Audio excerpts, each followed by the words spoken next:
Cargo theft, a food fraud and food safety problem. There's a serious and growing problem of theft of food and beverages from transport vehicles, with the United Kingdom increasingly at risk. A Transport Industry Association has received more cargo theft reports from the United Kingdom than any other European country in the past 18 months. The president of the association, and the association is called the it's a European association, and it's called the Transported Asset Protection Association, or TAPA, says that the rising cost of food is a major contributor. And this is what he says. Food theft is going through the roof, and this wasn't the situation 3 or 4 years ago. You can see criminals are targeting products that people need for their daily life and not products that are nice to have. When you're hungry, you're not stealing an iPhone.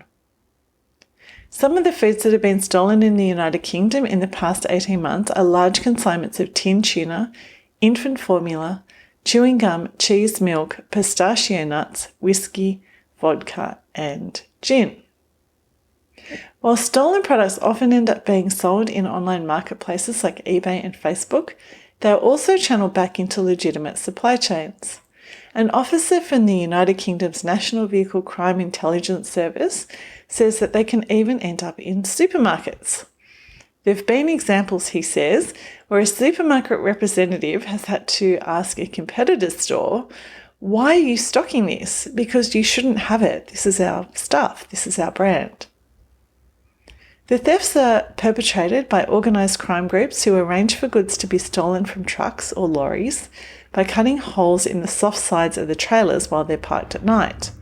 Or the thieves drive off with an entire trailer after attaching it to their own vehicle. In other cases, shipping containers are fraudulently claimed at the port. The criminal groups make use of contacts inside industry to divert some or all of the stolen food into legitimate supply chains. The president of TAPA, Thorsten Newman, gives the example of a truckload of Parmesan cheese that's stolen and then sold to a legitimate food manufacturer to be used as an ingredient. He says food shipments like this are usually offered at prices a little lower than market prices, but not significantly lower because that would make potential buyers suspicious. In the United Kingdom, the National Vehicle Crime Intelligence Service receives 600 notifications of food and drink theft each year. Food safety risks arise with any theft of perishable foods because the stolen food may not be stored properly by the thieves. Chilled foods like cheese and fish pose obvious risks, but bulk loads of foods like nuts are also a food safety problem if stolen. Nuts that are not stored correctly can experience mold growth, which leads to mycotoxin formation, rendering the nuts unsafe. Takeaways.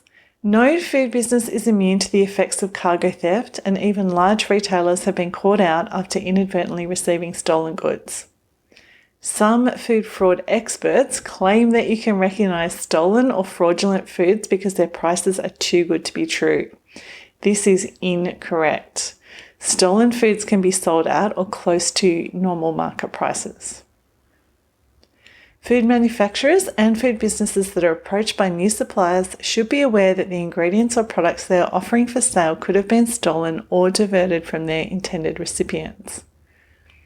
Stolen food and beverages pose food safety risks due to the possibility of incorrect storage conditions.